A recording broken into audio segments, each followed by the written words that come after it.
Mau Kofran kembali, apa kabar? Salam semangat. Hari ini kita review produk asuransi kesehatan. Kenapa asuransi kesehatan harus dimiliki oleh semua orang? Yang menjadi contoh Kofran sendiri ya. Tetapi sebelum Kofran jadi contoh, Kofran ingatkan bahwa banyak nasabah yang trauma dengan asuransi kesehatan karena mungkin gagal klaim, yang kedua uangnya habis, yang ketiga karena merasa ribet, perlu ini, kumpulkan nota dan segala macam. Nah, tetapi dalam sesi ini Kofran tidak bahas itu, tapi Kofran bahas bagaimana sih mengedukasi orang tentang pentingnya asuransi kesehatan sehingga tidak ada lagi yang namanya handling terhadap masalah-masalah yang Kofran sebutkan tadi. Oke, kita ambil contoh Kofran 54 tahun, moga-moga panjang umur sampai 80 tahun, amin ya, amin. Nah berarti masih ada 26 tahun hidup sebelum tutup usia, gitu kan? Nah pertanyaannya, apakah ingin tutup usia langsung tanpa sakit atau sakit dulu baru tutup usia? Semua orang pasti pilih yang pertama, langsung meninggal aja nggak usah sakit. Tetapi kenyataan 70% sebelum tutup usia orang mengalami sakit dulu.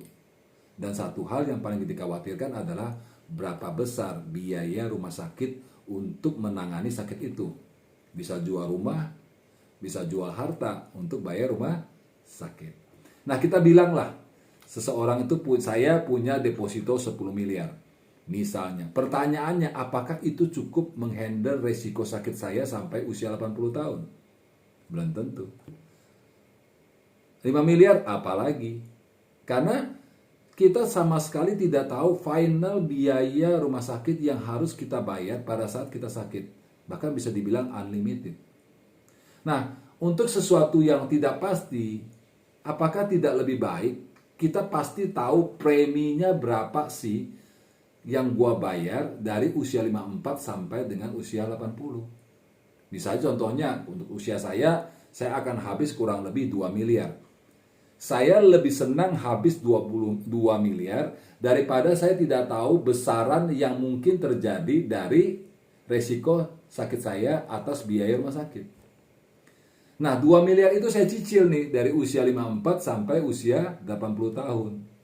Saya lebih senang habis 2 miliar pasti daripada tidak pasti jumlah biaya yang mungkin terjadi kalau saya sakit.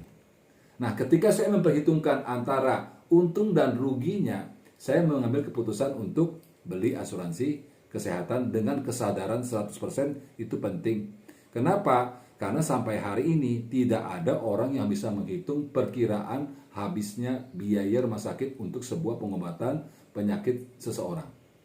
Itu aja yang mungkin bisa membantu teman-teman dalam memutuskan untuk membeli asuransi kesehatan. Moga bermanfaat. Tetap semangat, salam sehat.